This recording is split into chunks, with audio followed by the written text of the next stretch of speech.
Hello YouTube, this is Maisha Cannon, and like I promised in my last video, this video is being uploaded today on Walt Disney's birthday. And to start off, I'd like to wish Walter Elias Disney a happy 100th and 15th birthday. 115th birthday. So, happy birthday, Walt, and thank you for essentially creating the Disney company and the movies and TV shows that came out of there. I also want to thank you for the theme park, Disneyland, and the theme parks, essentially.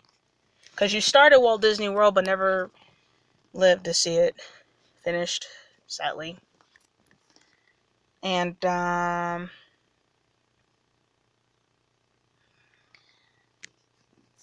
yeah, thanks for everything. Essentially, just thanks for everything. Everything that defines my childhood.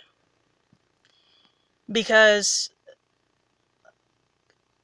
you guys may not know this, but a lot of people who know me, like my friends or the few friends that are still my friends, they'll even tell you that I'm a bubbly person.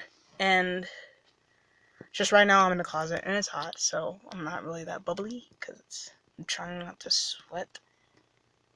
Anyway, but yeah, people know me. I'm a bubbly person. I smile a lot. And my personality all around is I am a people person.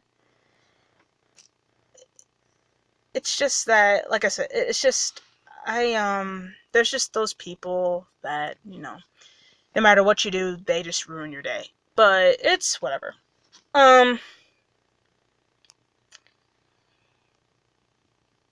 Walt Disney,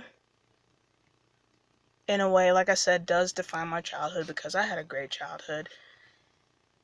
And I learned, I learned a lot of things from my parents.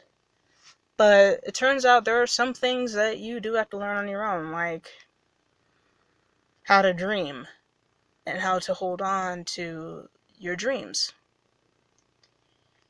Which is what I've been doing for years. But all I've been is a dreamer because I haven't really acted on anything I've dreamed about. And I wish I could have. I mean, I probably still could, but it'd just be harder now that that one stage like high school is out of the way, which was back in 2012 when I graduated after 5 years. So, essentially, I am still a dreamer. It's just finding the motivation to go after my dream. And it's kind of hard to do that when you're surrounded by people that tell you that, you don't have the money to do that, or you're too old to do this, or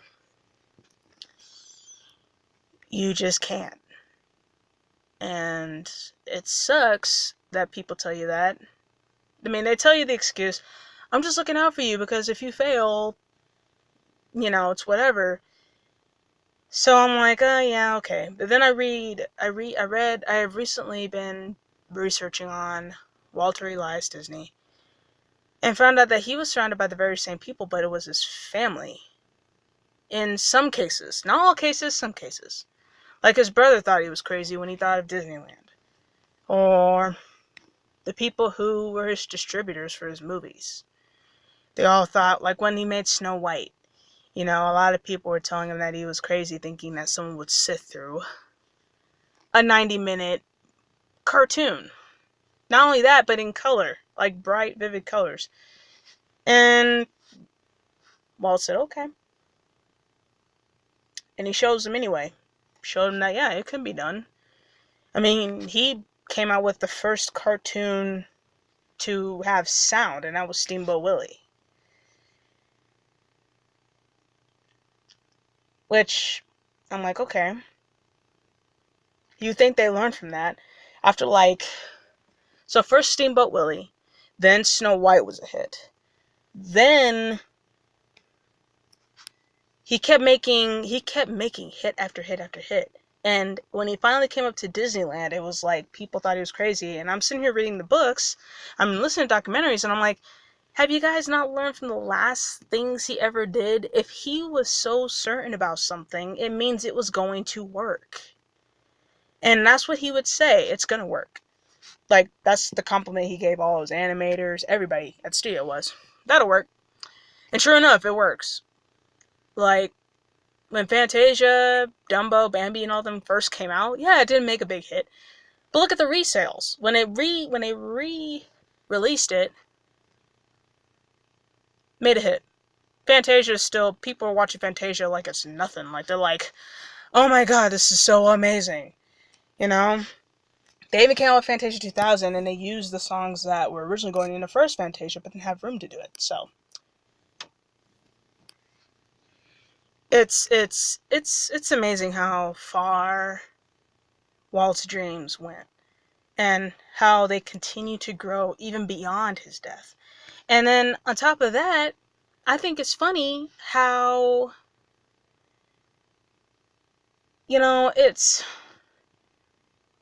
I didn't know he was a real person until I was like 16. And I was like a junior in high school. That's crazy. And then I read these documentaries about everything he's done, and I'm like, so how did I learn about him till now? If he did all these amazing things when he was alive, and how, it's kind of astonishing how he went from man to legend, essentially, like myth than legend. It's like people don't even know he's a real person, at least not until they released that documentary. So I'm pretty sure there's going to be a lot of people who now know he's a real person, but they're going to be like, what? He did all this and it's still here?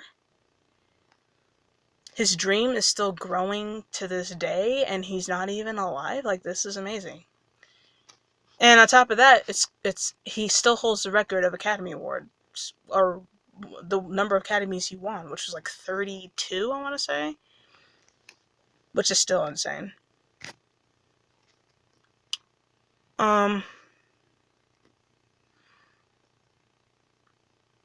Yeah, I guess this is turning into another Disney rant video, like the last one I did for Mickey Mouse. But because it's Walt's birthday, I figured I'd talk a little about Walt. And, yep, born in Chicago, Illinois, December 5th, which is today, but in 1901. So literally 115 years ago. Born on this day in Chicago, Illinois. Then he moves to Missouri in 1905, leaves in 1910, lives in Kansas City, does a paper route, which, in his own words, he said it haunted him. That route haunted him.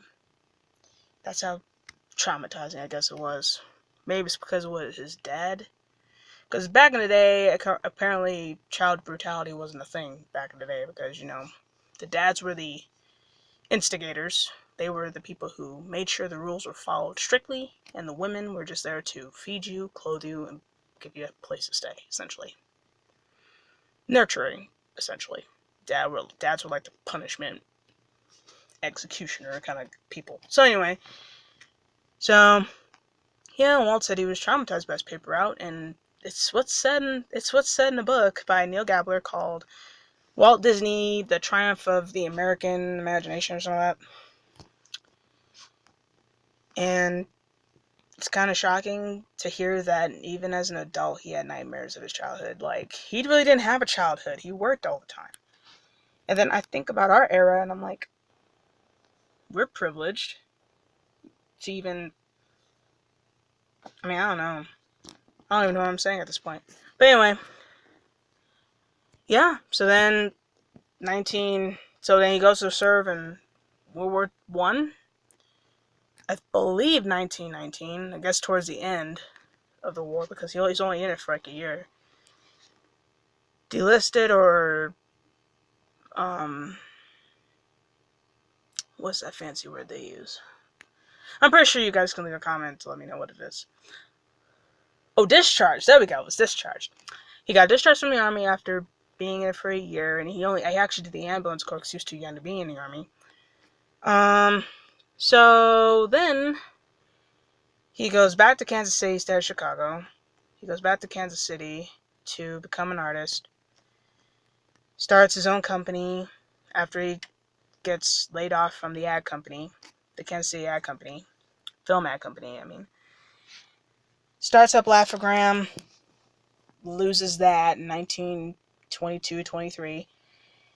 So then late 1923, he gets on to California Limited, goes to California, moves in with Roy O. Disney, who was already there because of tuberculosis and he had to get treatment for it.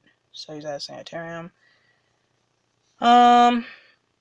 Then Walt convinces Roy that he wants to be in business again. So they found the Disney Brothers studio. It starts off well. He finishes the Alice. He makes more Alice comedies. Then he creates Oswald. Loses him to Charles Mintz, who basically backhanded him and just said, "We don't need you anymore." So Walt's like, "Okay." Took it bad, but anyway. So he comes back from New York after his disappointed meeting. Comes back, and on his way back, he thinks of the sky. And we all know the history from there. Anyways, to my biggest inspiration, whom I admire to the fullest, and to the guy who makes people's dreams come true in just the slightest laugh or in a small smile just to lighten someone's day, and to the person that I hope to be someday. I mean, not to the extent of, creating a company or anything, but I want to work I want to work at the Walt Disney Company. I want to be an animator someday because I think that'd be cool. Because a lot of my friends are like, "You should work there if you love it so much," and I'm like, I never thought of that. So yeah, that's one of my goals. So goal number 1, go to a Disney park. Goal number 2, if they switch over time, it doesn't really matter to me. But goal number 2 is to work there someday and create the wonderful films they make and take part in that, because I think that'd be cool. But anyway, to my biggest inspiration to even put a smile on my face, to even laugh or dream, to the biggest dreamer the world has ever known, to my favorite uncle, to Walter Elias Disney, I'd like to wish, from the bottom of my heart, a very happy birthday. 115 years of Walter Elias Disney. Now, a lot of people ask, why do we celebrate a birthday of a dead person? Well, if you think about it, his spirit still lives on in every child that visits Disneyland and every laugh he brings to a family with every video, whether it was made before or after his death. So, think about it. Just think about it. The soul of Walt Disney is still with us. He physically isn't, but what he stood for is. So, technically, he's 115 years old. Well, technically he's dead, but untechnically, he's 115, and he always lives on in the hearts of every Disney fan. And he does. And I'm a member of D23, and it's fun. So, again, subscribe, like, share, please. Any advice would help. And thank you for taking time to watch my video if you have watched this. So, hope to see you guys soon. I will make another video. Hopefully soon and not wait till a whole year. But anyway, bye YouTube, and I hope that some of you guys watch my videos. Thank you. Bye.